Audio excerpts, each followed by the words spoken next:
Aurten Euskaraldia ekimena ospatuko da Euskal Herri osoan. Gaur Iruñean nola prestatzen ari diren ezagutuko dugu. Arratsaldeon. Zer modu zaudete? Ongi. Ongi. Landa lan, ez? Bai, hori da. Orain azken txampan. Ezagutzen ez dutenentzat, azaldikuzu zer den Euskaraldia. Euskaraldia da, euskaltzalen topaguneak abiatu duen ekimen bat, eta horren helburua da 11 egunez euskaraz aritzea edo 11 egunez euskaraz aritzea bultzatzea.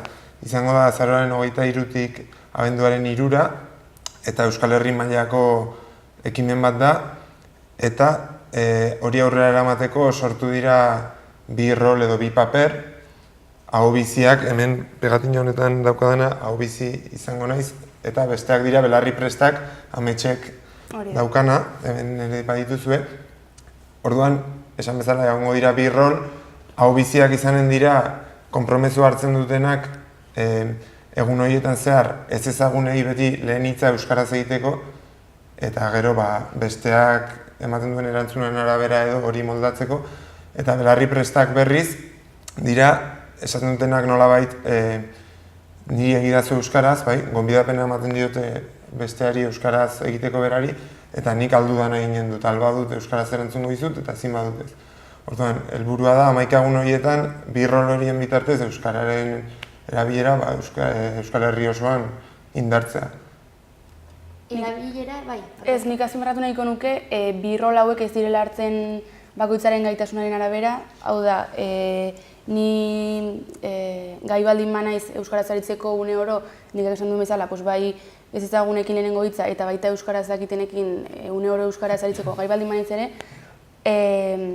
ez dut zertan ahobizi rola hartu behar, nire ezagit, nahiago baldin badut nire konpromezua belarri presteraino heltzea. Hau da, ez da gaitasunen araberako autu bat, baizik eta konpromezuaren araberakoa. Ahobiziden batek hartu ezake belarri prestaren rola arazorik gabe. Batez ere, lortu nahi dena delako ohituren aldaketa, ez? Hori da. Ni ahobizi izan banaiteke ere, izan dezakedan ohitura da egian belarri prestarena baino gutxiago. Orduan, ja agian bakarrik belarri prestaren rola hartzeak, hartzean ematu du pauso bat aurrera. Hori da, bakoitzak ikusi behar du, berak norainoko zein den bere helburua euskaraldiarekin, eta orduan horren arabera hartuko du paper bat edo bestea. Importantea dena da bakoitzak hartzen duen rol hori ongi betetzea. Hau da, batek ez badu uste ahobizi bezala bere papera beteko duenik, hartu bezala bestea. Hobe da belarri prestaena hartzen. Ez da bata besteaino hobea, baizik eta bakoitzak lortu nahi duen hori egiteko behar duena hartzea. Gainera, Euskaraldia ez da gauza puntual bat, baizik eta luzera begira planteatutako proiektu bat da, orduan lehenengo urte honetan bizitako esperientzietatik batek ondorizta dezake, datorren urtean zein rol hartu dezakeen edo... Esan dugu ekimena berria dela, baina horrelako esperientziak izan dira Euskal Herrian, ez?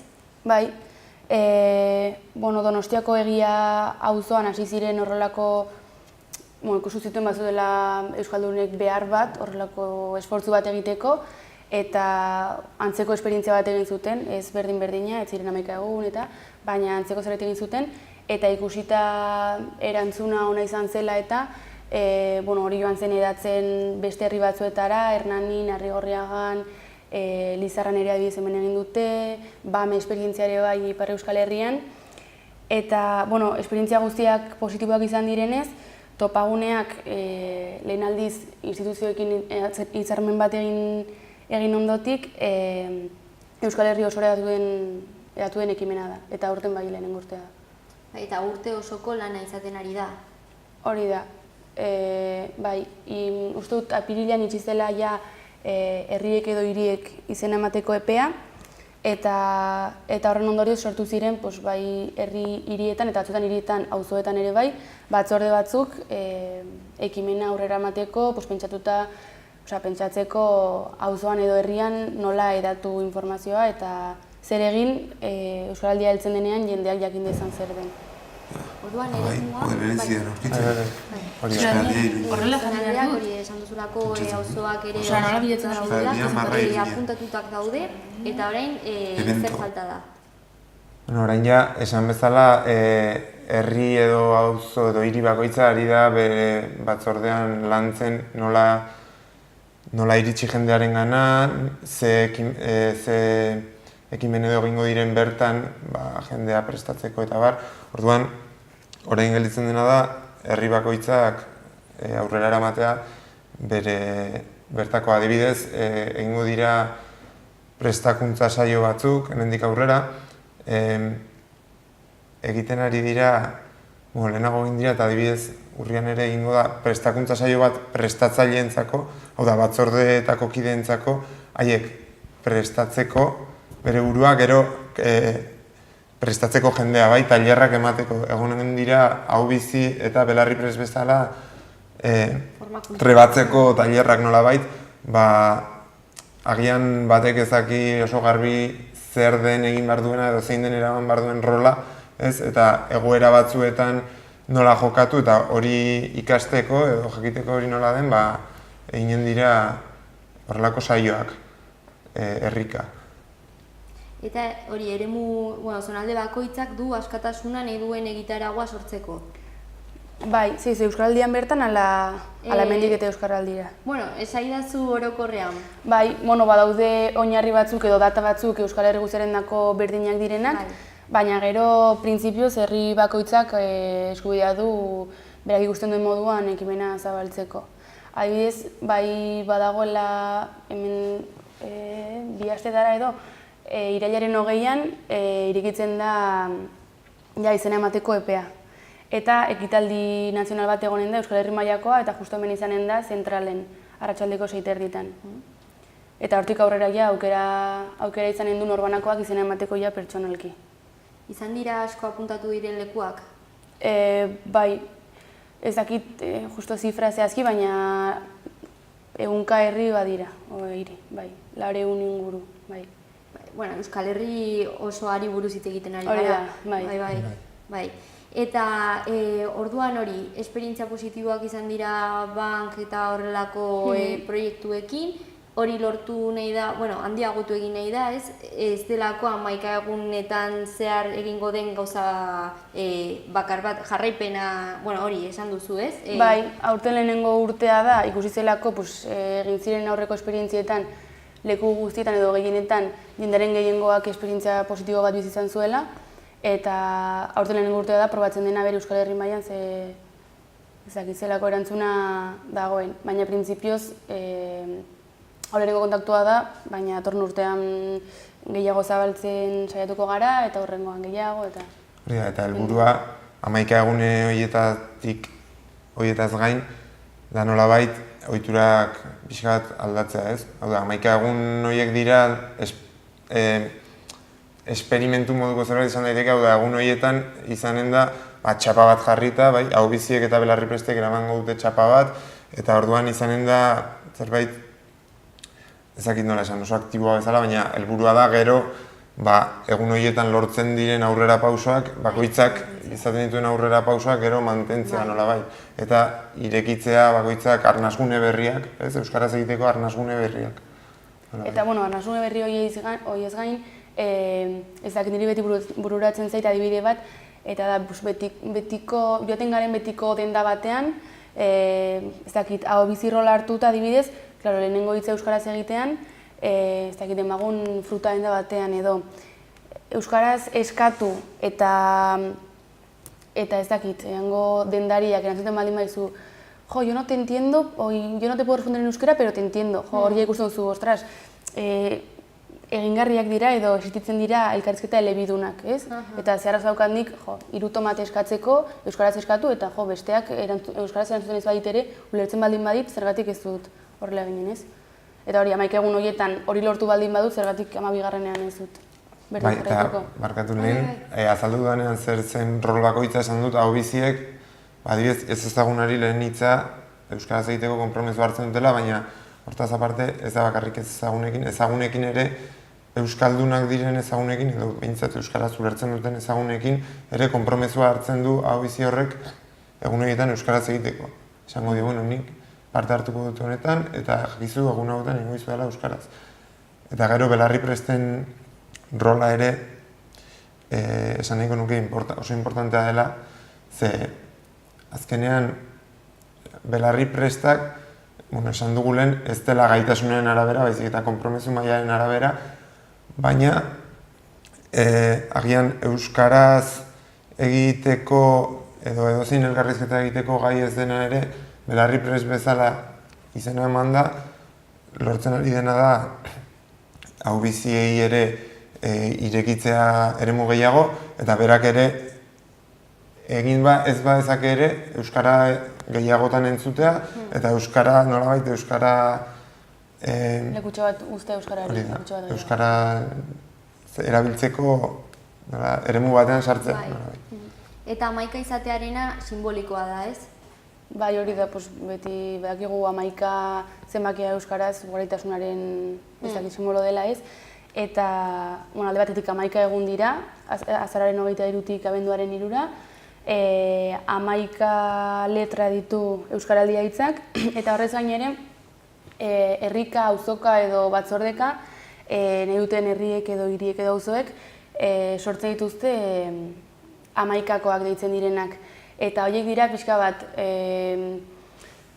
zakin nola esan, auzoan edo herrian, hirian mitiko diren pertsonak edo ezagunak izan daitezkenak edo jende desberdina batuz egiten diren 11 pertsonako taldeak.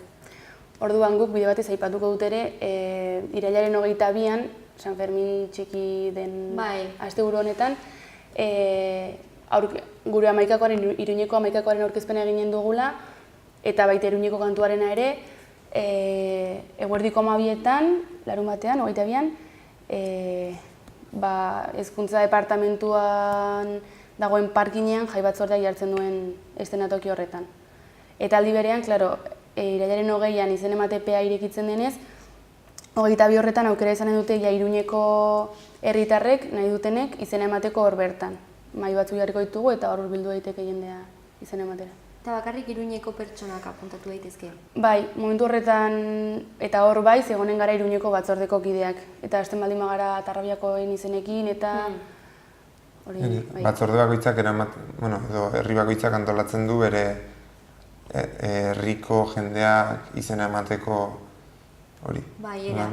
Egitaldia irekia dago nahi duena joteko, baina izena ematea egun horretan izanen da Iruñekoentzat. Osa, gonbitea luzatzen diogu edonori, etorri nahi duen edonori, aurkezpen horretara, egitaldi horretara, batez ere, Iruñerriko jendea hor bilduko da seguraski, baina, irekia da edonorendako. Eta hori justifikatzen da erroldarekin? Erroldatuta egon behar zara edo berdindu ezakit? Iruñan adibidez izena emateko, edo Iruñekoa izan behar duzu, edo 11 egun horietan gutxienez Iruñan egon edo Iruñan lan egin. Orduan, hilabete honetan, 20tik aurrera apuntatu gaitezke. Hori da. Gero kontua da bai txapak urrian helduko direla. Orduan, aukera izanen da bai paperian izena emateko, oraindik ez ditugu lekuak finkatu, baina aukera izanen da paperean izena emateko eta baita internetez ere. Eta apuntatzerakoan erabaki behar dugu ea ahobizi edo belarri prest izan nahi dugun. Hori da. Eta printzipioz rol hori mantendu 11 egunetan. Eta urrian heziketa edo formakuntza saioak. Hori da. Urria, azaroa bitartean, bai. Eta, tartean gauza gehiago gertatuko dira edo... Bai, adibidez, guk Iruñeko batzordeko kide garen aldetik, irailean baditugu beste hitzordu batzuk, adibidez, 13an okerrezpanago Mendillorrin eta Arrotxapean izanen dira Euskaraldiaren aurkezpenak. Bai. Zazuko dutez, 7:30 izanen da 13an Arrotxapean Jusla Arrotxan, batzar ireki bat, ea nola antolatu erabakitzeko Arrotxapean, eta Mendillorrin aldi berean, 7 hau, Elorri eskolako areto nagusian eginen da Euskaraldiaren aurkezpena, eta Mendillorriko 11koaren ere bai. Eta gero, 19an, justu izen emate ekitaldi horren bezperan, Txandrako Euskaldunon Biltoki elkartean, arratsaldeko 8etan ere izanen da aurkezpen hitzaldi bat. Eta orduan hori, gero azaroaren 23a llegatuko da, eta 11 egun horiek nola gauzatuko dira? zer gertatuko da? Bueno, egun horietan helburua da esan duguna. Nolabait ez da ere agian ekitaldiren bat edo egonen da, baina ez da beste munduko ekitaldirik izanen. Helburua da egunerokotasun normal bat eramatea, baina gure hizkuntza ohiturak pixka bat aldatuta. Eta daramagun txapa horrekin jendeari erakustea egun horietan guk ze konpromezu hartu dugun, eta horren arabera gure hizkuntza ohiturak aldatu eta lehenago agian ausartzen ez ginen egoera batzuetan edo egiten ez genuen egoera batzuetan euskaraz egitea. Baina beti ere egunerokotasun normal bat mantenduz eta beste munduko ezer egin beharrik gabe. Hori da, ez dela festa bat edo pixka bat helburua da egunerokotasun horretan eragitea. Bai, jarrera. Hori da.